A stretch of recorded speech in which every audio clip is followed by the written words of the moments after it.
Hey everyone, I'm Nick, and this is C++ from scratch. So in this episode of the series, we're going to be talking about the difference between push and emplaceback within the context of our std vector. Now, we've talked about the std vector in a number of our previous videos, and there's a very good reason for this. Std vector just happens to be one of, if not the most commonly used STL container. Right, so it just so happens that dynamically sized arrays are very useful inside of our programs. Now, because the std vector is so useful and so ubiquitous, it's important that we know how to use this container well. And part of that is going to be understanding the methods that this container has. Now, specifically today, we're going to be looking at the difference between two of our methods for modifying our container or adding elements to our container, which are pushback and emplaceback. Now, we looked at pushback in the first video that we did on the std vector to add elements to the end of our container. And we said that we would look at emplaceback at another time. So now that we have some more context about structs and classes and things like constructors, copy constructors, and move constructors, I think it's a great time to revisit the topic. So let's go ahead and get started here. And we can start by opening up our example here called push versus emplace.cpp. And inside of here, we have a couple things already written for us. So we've included a few headers, so IO streams so we can do some printing, utility so that we can use std move like we looked at in the last two videos, and then vector, of course, so we can play around with our vectors.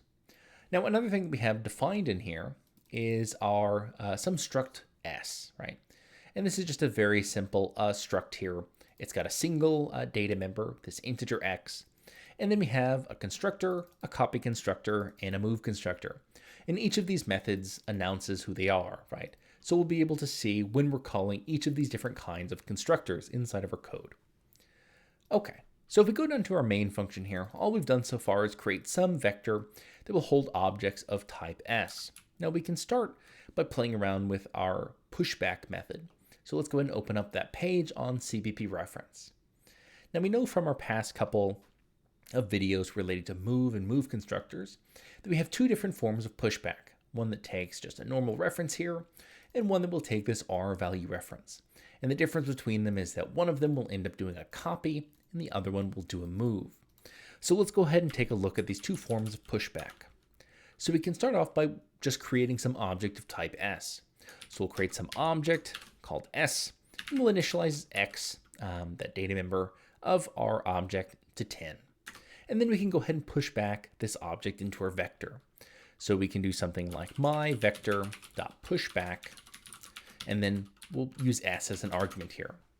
Now in this case, s is just a regular L value here. So when we pass it a pushback, what we're going to get is form 1 here, right? We're going to get the version of pushback that is doing a copy. So what we'll see is first we construct this object. So we'll see a call to our constructor, and then we're getting our copy constructor get called. Right, so our vector is going to reserve some space, and then we're going to copy the value here. So we're going to do our copy constructor to construct that element inside of our vector, right, where it's reserved some memory. So let's go ahead and see that. So we'll save this, and then we'll compile with G++, push versus emplace.cpp, and we'll call our output executable, roughly the same name. So push versus emplace. Then we can go ahead and run this executable, and we see what we expect. We first call our constructor, so when we were creating that object S, and then we see our copy constructor, right, when we call pushback here, because we're using form 1 of pushback here. Okay, now in the last video, we talked about move constructors here. So we can move an L value like this that has, say, a copy constructor defined by wrapping it in std move here. So here we're just telling our compiler, right, I know this thing is an L value, but treat it like an R value reference here. So in this case, when we're doing this pushback, right, we'll now see that we're going to get a move, right? We're going to move from our current object, this S, into our object that was allocated inside of the vector, right? So we're creating a new object inside of the vector using this move, right, instead of a copy now. Okay, so we can go ahead and save this. And now we can go ahead and recompile our program, and let's go ahead and run it. So of course we see our constructor first, we create that object of type S, but instead of getting a copy constructor call here, when we're creating that element inside of our vector, we get a move constructor. So we're just moving our resources from our existing object to the new one that we're creating inside of our vector here. Now, one final thing that we can look at with our pushback here is using an unnamed temporary, so something that's already an R value. So here we can get rid of this L value, this object S that we're creating, and we can just create an object directly in the parentheses here. So we'll create some object of type S, and we'll initialize the data member X equal to 10 here, so that'll be our constructor. Okay, now in this case, we don't have to do anything like std move. This object here is already going to be an R value, so we'll see first a constructor called when we create this object, and then the move constructor get called when it gets moved into our vector. We'll get that move automatically because it's an R value. Okay, so we'll go ahead and save this, and we'll recompile, and we see the same two printouts as last time, but now we didn't have to write that std move here, right? Because we were already using an R value. So a constructor to first create that object, and then a move to move it into our vector. Now, the common thing that we've seen with all of these examples with pushback is that we always have two pieces of memory. We have the memory where our current object is located, and then we have the memory that's allocated by our vector, right? And we're always seeing either a copy from our object to the space inside of our vector, or a move from our object to the space inside of our vector. So we always have these two pieces of memory. And you might wonder, is there a cost associated with this, or is there a way around it? And there is a way around it, right? And there is a cost associated with doing these copies. And the way around it that we have is with another method of vector, and that's going to be this emplaceback. So let's go ahead and take a look at this emplaceback method of our std vector here. So we'll open it up on CBP reference. Now starting out, it looks very similar to pushback. So it appends a new element to the end of our container here. But where it differs is in the construction of this element.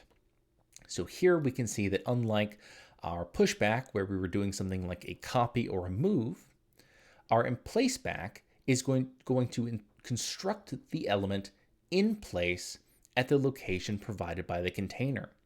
And what we're taking as arguments here are, instead of, some object of type T here, now we're taking arguments, right?